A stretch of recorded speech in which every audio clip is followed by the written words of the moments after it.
Assalamualaikum warahmatullahi wabarakatuh. Salam sejahtera untuk kita semua. Puji dan syukur kita sampaikan hadirat Allah Subhanahu wa taala. Kita masih diberi nikmat kesehatan sehingga kita bisa berinteraksi kembali pada kegiatan perkuliahan perilaku organisasi. Untuk hari ini kita akan membahas tentang keragaman dalam organisasi. Pada paparan materi terdahulu, saudara-saudara sudah memahami studi perilaku organisasi, sudah memahami apa itu ilmu perilaku organisasi, ilmu-ilmu yang terkait dengan perilaku organisasi, dan keterampilan serta kemampuan manajer di dalam mereka bisa memahami dari perilaku-perilaku individu, perilaku kelompok, dan perilaku organisasional. Untuk memahaminya juga, kita juga sudah mengetahui di materi terdahulu tentang variabel-variabel terikat, variabel bebas, di mana variabel terikat itu dipengaruhi oleh variabel bebas. Nah, untuk lebih jelasnya saudara silahkan untuk melihat kembali, mempelajari kembali materi. Langsung saja kita ke materi tentang keragaman dalam organisasi.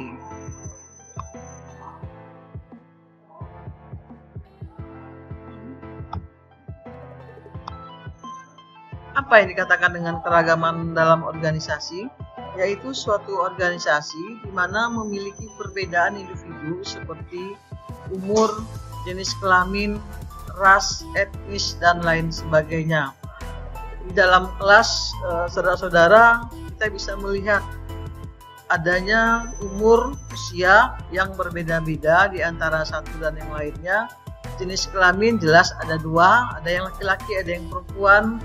Ras, karena ini kita merupakan di suatu daerah kabupaten, jelas di sini hanya ada warga negara Indonesia. Etnis dan lain sebagainya. Etnis juga menyangkut suku. Ada suku Batak, suku Jawa, Melayu, Minang, dan sebagainya. Selain itu juga dalam keragaman dalam organisasi juga ada dikatakan dengan karakteristik demografis. Apa itu karakteristik demografis? Yaitu ilmu pengetahuan sosial yang mengkaji tentang penduduk suatu wilayah, baik itu desa, kecamatan, kabupaten, provinsi maupun negara. Karakteristik mempunyai ciri-ciri khusus penduduk yang mampu membedakan dengan penduduk lainnya. Di wilayah kita ini adalah wilayah ataupun kota kabupaten. Kongat adalah satu kota kabupaten. Di sini kita bisa melihat dinominasi karena Indragiri dulu adalah Provinsi Riau merupakan provinsi yang berasal dari Melayu. Nah, itu otomatis kita juga didominasi oleh Melayu. Namun tidak bisa kita pungkiri juga di sini ada suku Jawa, ada suku Batak, suku Nias, Banjar, kemudian juga suku Minang. Nah, yang memiliki ciri-ciri khasnya masing-masing.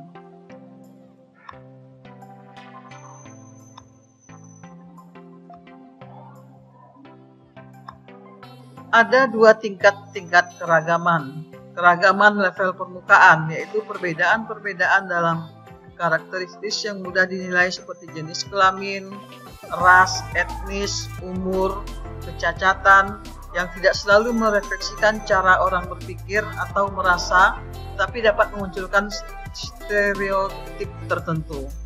Itu dikatakan dengan keragaman level permukaan.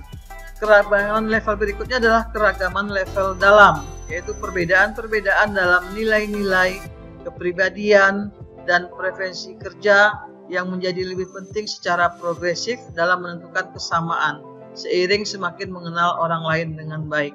Nah, ini nantinya kita bisa dalami di dalam kita membahas tentang perilaku-perilaku di level individu yang menyangkut adanya nilai, emosi dan suasana hati, sikap dan kepuasan kerja, yang kemudian motivasi, persepsi, dan persepsi ini juga berhubungan nantinya dengan pengambilan keputusan individu.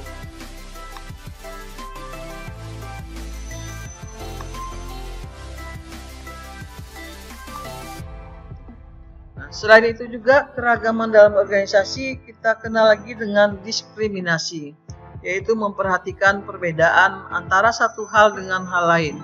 Kita sering mengacu pada diskriminasi yang tidak adil, di mana penilaian kepada seseorang berdasarkan stereotip kelompok demografis mereka.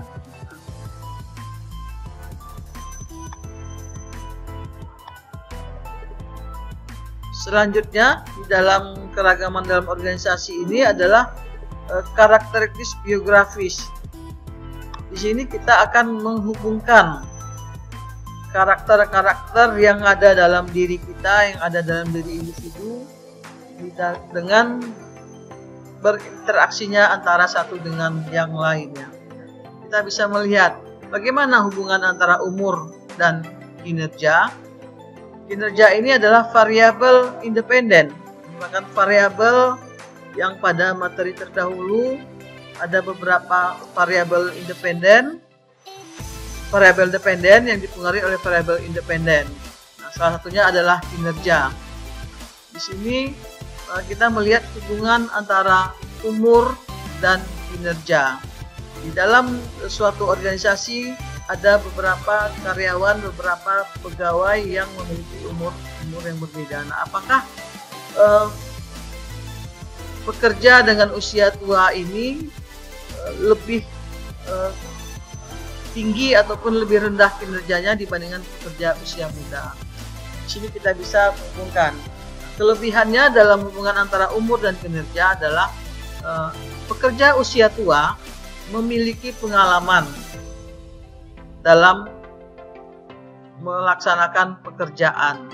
Nah, seiring dengan usianya, mereka akan memiliki suatu nilai-nilai, dalam hal ini nilai kesetiaan, loyalitas. Kemudian mereka akan lebih memahami etika kerja yang baik yang sudah diatur ataupun ditetapkan oleh organisasi. Dan kemudian yang paling penting adalah tingginya komitmen terhadap kualitas. Itu kelebihan dalam melihat hubungan antara umur dan kinerja untuk pekerja usia tua. Nah, sebaliknya kekurangan yang dimiliki adalah kurang fleksibel. Kadang merasa nyaman dengan aturan yang sudah diterimanya, yang sudah disepakati dan sudah merasa istilahnya berada di zona nyaman. Nah, sehingga mereka kadang-kadang tidak mau menerima perubahan-perubahan, itu dikatakan dengan kurang fleksibel. Nah, yang kemudian sulit menerima teknologi baru. Kita ketahui bersama kondisi sekarang ini kita berpacu dengan teknologi informasi yang ada. Nah, jadi dengan pekerja usia tua yang dulunya mungkin secara manual, dengan kondisi perkembangan teknologi informasi yang sudah sedemikian pesat perkembangannya, otomatis pekerja usia tua ini tentu harus menyesuaikan. Nah, di sini kadang-kadang mereka sulit untuk menerima teknologi baru. Mereka sudah merasa sudah baik dengan kualitas pekerjaan yang sudah dilaksanakannya. Di situ letak kekurangannya. Kita coba lihat lagi.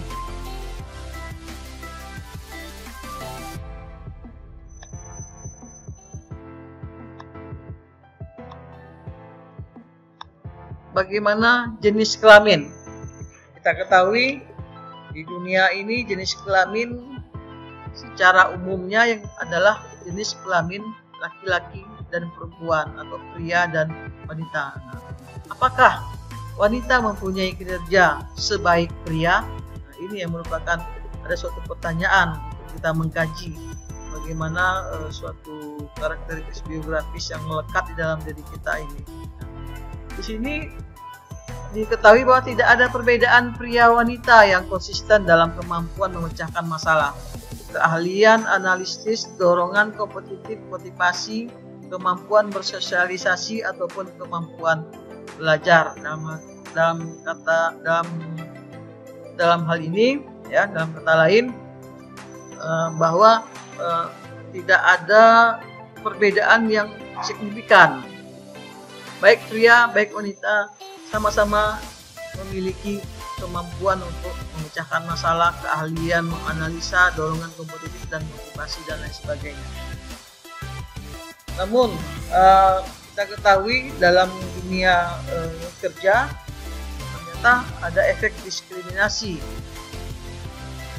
Proporsi jumlah pegawai pria itu biasanya lebih besar dari wanita. Nah, kita juga melihat adanya dalam dunia kerja pelecehan seksual, menganggap bahwa pekerja wanita ini lebih lemah sehingga sering diganggu ataupun bahkan dilecehkan. Nah, yang lebih parahnya lagi pelecehan seksual yang kita sering melihat ataupun sering mendengar di berita-berita yang ada. Nah, kemudian juga stres psikologis lebih tinggi.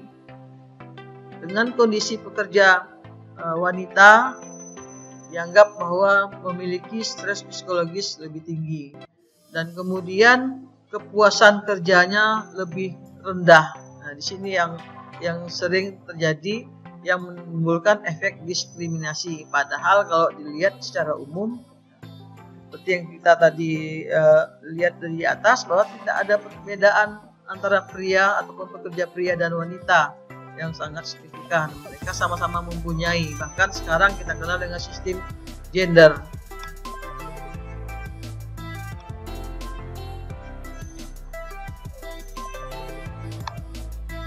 Terkait dengan ras, yaitu pengelompokan berdasarkan ciri biologis dari warna kulit, bentuk kepala, warna rambut. Terkait dengan ras, ya, kita melihat adanya pengelompokan berdasarkan ciri biologis dari warna kulit, bentuk kepala, warna rambut, bentuk rambut, dan lain-lain. Cenderung dalam kegiatan berorganisasi, kita melihat orang yang rambutnya kribo, itu sering dianggap itu adalah orang negro. Nah, orang yang warna rambutnya itu pirang disebut adalah orang Amerika. Rambutnya ikal, kalau di Indonesia ada rambutnya ikal, ada rambutnya lurus. Nah, itu juga terkadang terlihat dari ini berasal dari suku mana, ya, berasal dari daerah mana. Nah, ini kadang-kadang menimbulkan suatu keragaman dan ini mempengaruhi dalam berperilaku setiap individu dalam di organisasi. Nah, di etnis, ya, kita melihat adanya suku-suku ini yang sudah membentuk kelompok sosial, kelompok budaya, dan kelompok adat, agama, bahasa, dan lain-lain. Nah, di daerah kita ada kelompok-kelompok yang tergabung dalam kelompok suku Jawa. Mereka membentuk suatu ikatan keluarga Jawa. Nah, di suku Sunda mereka membentuk paguyuban. Kemudian juga adanya tokoh-tokoh adat, kemudian adanya kelompok-kelompok agama seperti Nahdlatul Ulama, Muhammadiyah.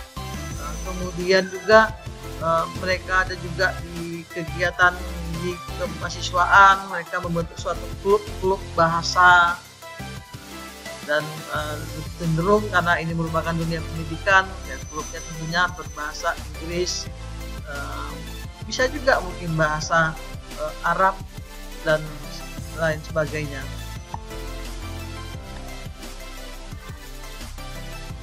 Berikutnya tentang disabilitas. Kita tidak bisa nafikan bahwa di dalam dunia pekerjaan kita kadang-kadang menemukan juga ada pekerja, ya, yang cacat sejak lahir, namun kita diminta untuk tetap memberikan kesempatan kepada kaum disabilitas ini. Disabilitas ini adalah suatu kelompok yang mengalami gangguan, keterbatasan aktivitas, dan pembatasan partisipasi. Namun dengan kondisi ataupun peraturan yang ada, mereka diberi kesempatan, diberikan ruang untuk dapat bersama-sama dengan yang pekerja-pekerja lainnya yang tidak memiliki gangguan yang disampaikan di atas. Sehingga dalam hal ini kita bisa melihat ada kelebihan dari kaum disabilitas ini. Yang pertama, dia memiliki evaluasi kerja lebih tinggi. Dengan kondisi bahwa dia mengalami kekurangan secara fisik, dia akan secara terus-menerus meningkatkan kemampuannya. Itu kelebihan dari kaum disabilitas tersebut. Kelemahannya adalah cenderung ekspektasi lebih rendah dipekerjakan. Jadi terkadang tidak semua organisasi, tidak semua perusahaan dalam hal ini bisa menerima secara terbuka. Walaupun peraturan menghendaki ataupun mengatur, menetapkan bahwa sekian persentase disabilitas ini harus diterima sebagai pekerja. Namun dalam kenyataannya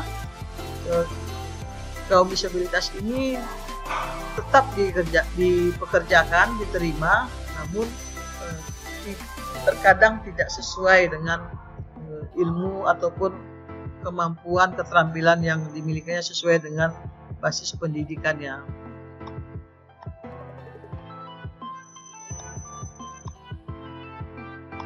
Karakteristik biografis lainnya yang kita bisa lihat dikaitkan dengan masa kerja. Tadi yang sudah disampaikan, masa kerja lebih bisa dikaitkan dengan pekerja usia tua. Masa kerja, karakteristik biografis dikaitkan dengan masa kerja yang usianya lebih tua, kinerjanya lebih tinggi, namun tidak berarti yang masih pekerja muda tidak bisa dikatakan lebih rendah dari pekerja tua. Semua masing-masing memiliki perbedaan, memiliki kemampuan yang berbeda-beda, sehingga masa kerjanya ini tidak bisa kita samakan, akan menimbulkan kinerja yang lebih rendah. Nah, kemudian juga agama. Di negara kita ini diakui ada 6 agama.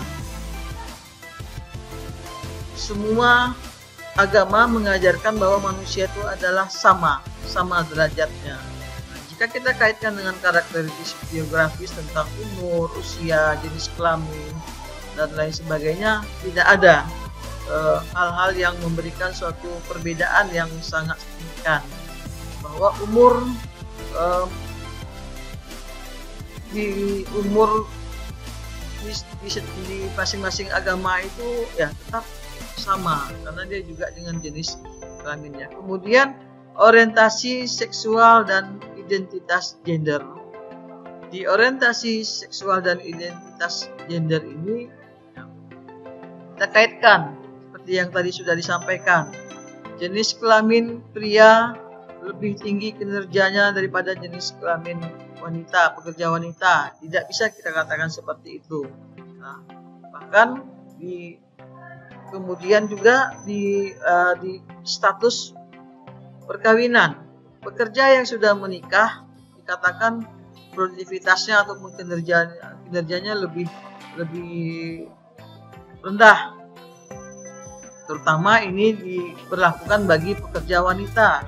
Tidak bisa kita katakan seperti itu, karena pekerja wanita ini bahkan dia mengevaluasi dirinya. Begitu dia sudah memasuki masa pernikahan, sudah melewati masa pernikahan, dia juga dihadapkan oleh kewajiban dia dalam sebagai karyawan ataupun sebagai pegawai ataupun sebagai pekerja. Dia akan bisa mengatur waktunya sedemikian rupa. Memang tidak bisa kita inikan hukum alam yang mengatakan begitu sudah memasuki usia pernikahan, begitu sudah statusnya sudah menikah, tentu dalam hal ini akan memiliki keturunan ataupun memiliki anak. Namun itu tidak bisa kita jadikan sebagai pedoman bahwa pekerja wanita dalam hal ini akan lebih rendah produktivitasnya. Tidak bisa seperti itu. Kemudian juga kita kaitkan lagi dengan kepuasan kerja. Kepuasan kerja dalam hal ini tidak bisa kita kaitkan dengan pekerja wanita lebih merasa puas dalam melaksanakan pekerjaan ketimbang pekerja pria. Pekerja pria juga tidak bisa dikatakan merasa lebih tinggi kepuasan kerjanya dibandingkan dengan pekerja wanita. Yang pertama. Kemudian juga kita bisa melihat dari identitas budaya. Di identitas budaya ini, budaya dalam satu masyarakat cenderung ini kadang-kadang mempengaruhi setiap individu di dalam bekerja. Dan ini mungkin lebih nampak ataupun lebih bisa kita bandingkan di perusahaan-perusahaan besar yang memiliki cabang-cabang perusahaan di beberapa negara. Dalam hal ini, setiap perusahaan yang membuka cabang di suatu wilayah ataupun suatu daerah itu dia harus memperhatikan budaya-budaya setempat. Bagaimana pekerja-pekerja Asia, sekiranya perusahaan itu mendirikan suatu perusahaan di benua Asia, ataupun misalnya benua Asia kita adalah bagian dari benua Asia, bagaimana perusahaan Amerika mendirikan perusahaan di Indonesia. Tentunya pekerja-pekerjanya dinominasi oleh pekerja Indonesia. Tentunya dalam ini harus memperhatikan bagaimana budaya pekerja Indonesia. Kita mengetahui di negara Jepang, pekerja-pekerja yang ada di negara Jepang ini loyalitasnya sangat tinggi sekali. Mereka cenderung akan mengikuti aturan-aturan. Nah, bahkan lebih parahnya lagi, begitu mereka tidak bisa melaksanakan tugas dengan baik, ada budaya yang dimiliki oleh warga negara Jepang itu. Dia merasa gagal, akhirnya dia melakukan suatu tindakan yang istilahnya di Jepang itu adalah harakiri ataupun bunuh diri. Nah, situ lebih parahnya. Alhamdulillah kita di Indonesia tidak seperti itu, malah kebalikannya. Kalau gagal kita mungkin tidak begitu terlalu memikirkan. Ya kalau gagallah situ gitu. Seperti itulah yang kondisi yang ada. Hal-hal seperti inilah yang kita perlu perhatikan dalam kita memperhatikan perilaku individu di dalam suatu kelompok ataupun suatu organisasi.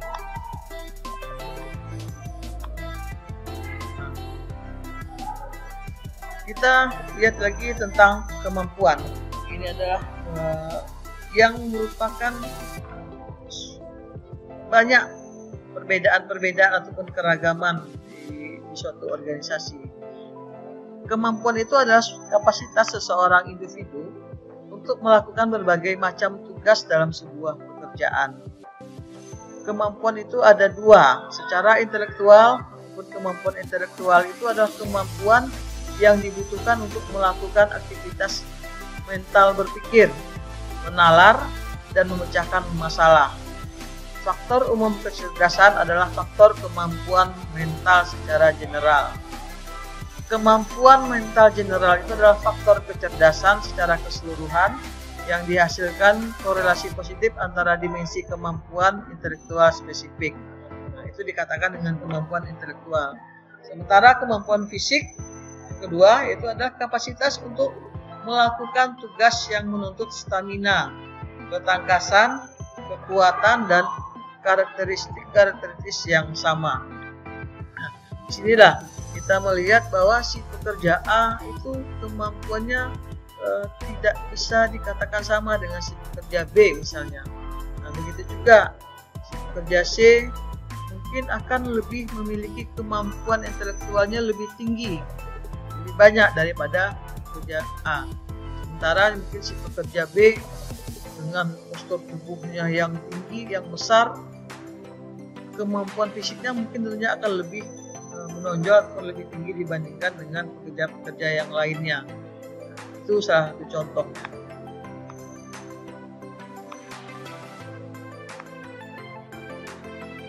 Untuk dimensi kemampuan intelektual, di sini ada 7. Ya. Kita melihat dimensi kemampuan intelektual ini, kecerdasan angka, misalnya. Secara gambarannya adalah kemampuan untuk melakukan aritmatika yang cepat dan akurat. Contoh-contoh pekerjaan yang dibutuhkan dalam hal ini adalah sebagai seorang akuntan, menghitung pajak, penjualan atas serangkaian item-item ataupun aset-aset yang ada dalam perusahaan yang bersangkutan. Nah, kemudian dimensi komprehensi verbal, yaitu kemampuan untuk memahami apa yang dibaca atau didengar dan hubungan antar katanya. Contoh pekerjaan komprehensi verbal ini adalah manajer suatu pabrik, di mana dia mengikuti kebijakan perusahaan dalam perekrutan.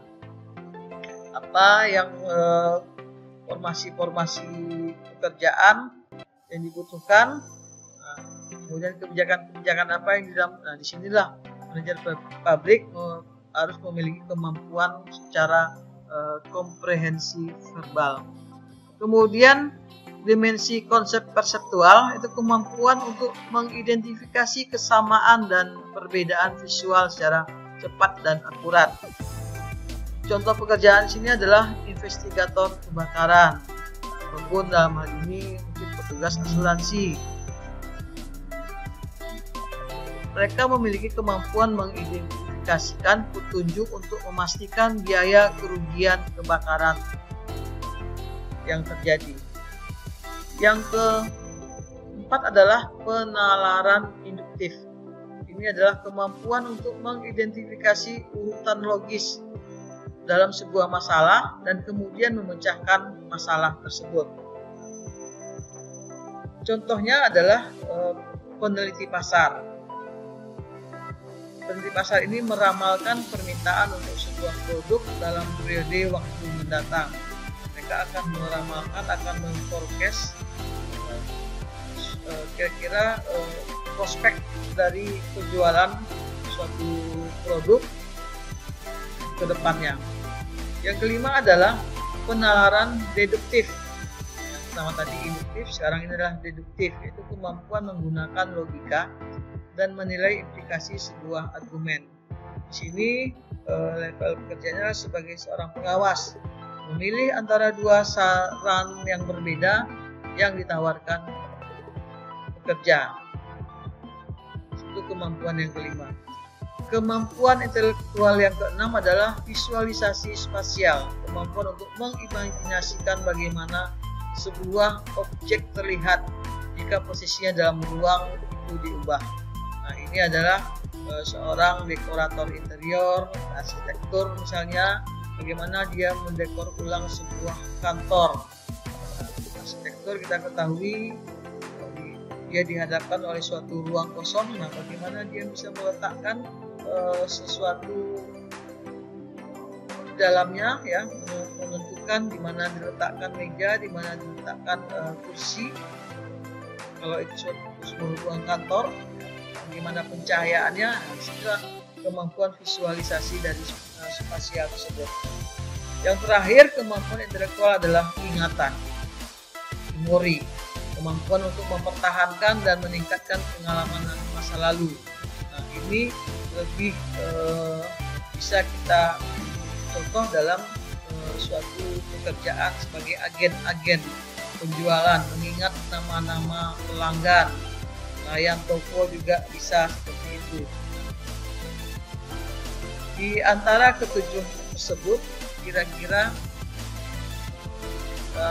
saudara memiliki kemampuan yang mana yang lebih menonjol? Yang perlu diketahui, kemampuan yang ketujuh minimal itu bisa dikuasai ataupun bisa dimiliki oleh setiap orang. Kalau tidak dimiliki, ya rasanya mungkin agak berbahaya, ya, seperti itu. Nah, itu dimensi kemampuan intelektual. Kita masuk lagi kepada dimensi kemampuan fisik dasar. Tadi kita ketahui ada kemampuan intelektual dan kemampuan fisik dasar. Ada 3 faktor secara garis besarnya, di mana faktor pertama adalah faktor kekuatan. Ini ada kekuatan dinamis. Kekuatan dinamis ini adalah kemampuan untuk menggunakan dorongan otot berulang-ulang atau terus-menerus sepanjang waktu. Itu dinamis. Jadi kekuatan bagaimana kita mempergunakan otot kita ya, untuk melakukan suatu pekerjaan. Nah, yang faktor kekuatan yang kedua adalah kekuatan otot, kemampuan untuk menggunakan otot dengan menggunakan otot tubuh, khususnya bagian abdominal. Yang ketiga adalah kekuatan statistik, kemampuan untuk menggunakan kekuatan atas objek eksternal. Nah, yang keempat adalah kekuatan eksplosif, kemampuan untuk menghabiskan maksimum energi dalam satu atau serangkaian tindakan eksplosif. Yang faktor yang kedua adalah faktor fleksibilitas memanjang, kemampuan untuk menghabiskan maksimum energi dalam satu atau serangkaian tindakan eksplosif. Kemudian fleksibilitas dinamis, kemampuan untuk membuat pergerakan cepat dan berulang.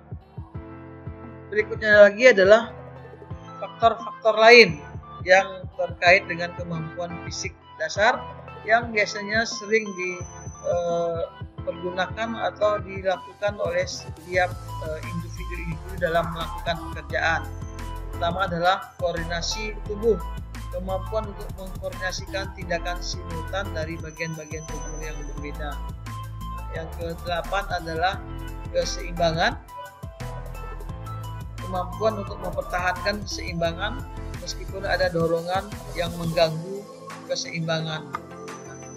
Yang terakhir di dalam faktor-faktor lainnya di suatu kemampuan fisik dasar yaitu adalah stamina, kemampuan untuk melanjutkan usaha maksimum yang membutuhkan usaha panjang. Di sini dimintakan kepada pekerja-pekerja ataupun individu-individu dalam suatu organisasi dan suatu perusahaan untuk bisa mengkombinasikan kapan saatnya dia bisa mempergunakan kekuatan dinamis, kekuatan otot, kekuatan statis, dan yang paling terakhir adalah kembali meningkatkan stamina-nya, sehingga kita bisa melihat bahwa dalam pekerjaan, dalam jam kerja kita ada yang dinamakan dengan jam istirahat. Di situ kita nantinya mengumpulkan kembali stamina yang sudah terkuras dalam kita melakukan suatu pekerjaan.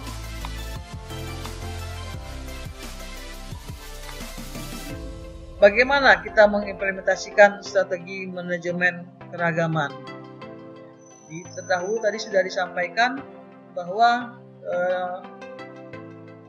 di dalam keragaman dalam organisasi ini kita harus memperhatikan adanya karakteristik geografis yang terdiri dari masa kerja, agama, orientasi seksual, identitas budaya. Dan bagaimana kita memadukan, bagaimana kita melihat suatu hubungan antara masa kerja dengan karakteristik geografis yang ada. Masa kerja, agama, orientasi seksual, dan identitas gender, identitas budaya dengan keragaman dalam organisasi.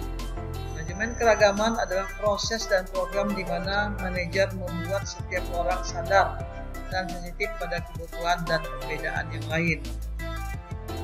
Kita tahu setiap pekerja memiliki masa kerja yang berbeda-beda. Ada yang sudah senior, ada yang masih hitungan bulan ataupun dikatakan dengan junior. Kemudian agamanya juga berbeda-beda. Kemudian juga orientasi seksual dan identitas gendernya juga berbeda. Budaya-budaya juga berbeda. Nah, di sini diperlukan suatu manajemen keragaman. Kemudian dalam mengimplementasikan strategi manajemen keragaman tersebut, itu dilakukan secara menarik, kemudian memilih mengembangkan dan mempertahankan pekerja yang beragam. Itu untuk kemampuan seorang manajer untuk mengelola sumber daya manusia dengan memilih, mengembangkan, dan mempertahankan anggotanya ataupun bawahannya. Kemudian, karakteristik dalam kelompok. Seorang manajer untuk mencapai visi dan misinya dengan mengelola keragaman karakteristik dalam kelompok. Di sini diperlukan suatu keterampilan seorang manajer di dalam memahami, memotivasi dari karyawan ataupun sumber daya SDM yang ada di dalam perusahaan tersebut.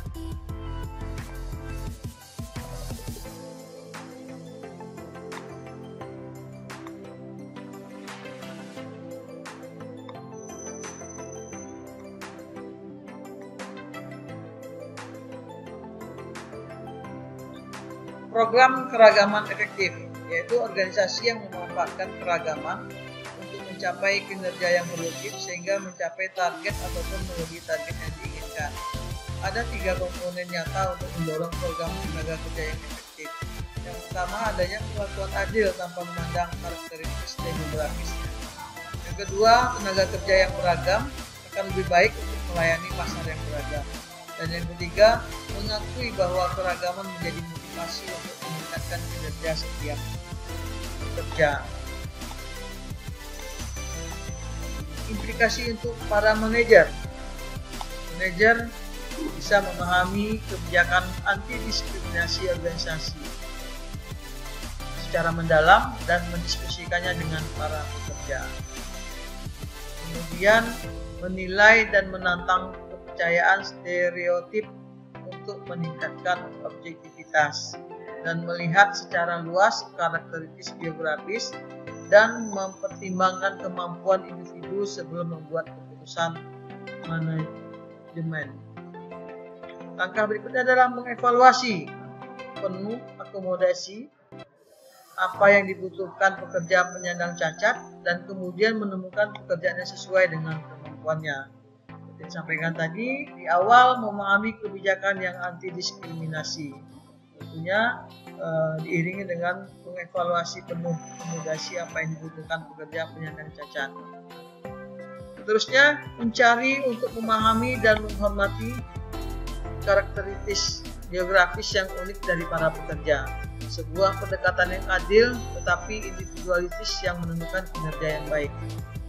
Tidak bisa dihindari bekerja dengan jenis kelamin yang berbeda, dengan suku, ras, etnis yang juga berbeda, kemudian juga dengan jenis rambut, bentuk kepala, bentuk rambut, adat, agama, bahasa yang juga berbeda. Nah, ini yang perlu dicari formulanya sehingga pekerja para manajer bisa membuat suatu pendekatan yang adil dan akhirnya tujuan akhirnya adalah untuk menciptakan suatu kinerja organisasi yang efisien dan efektif.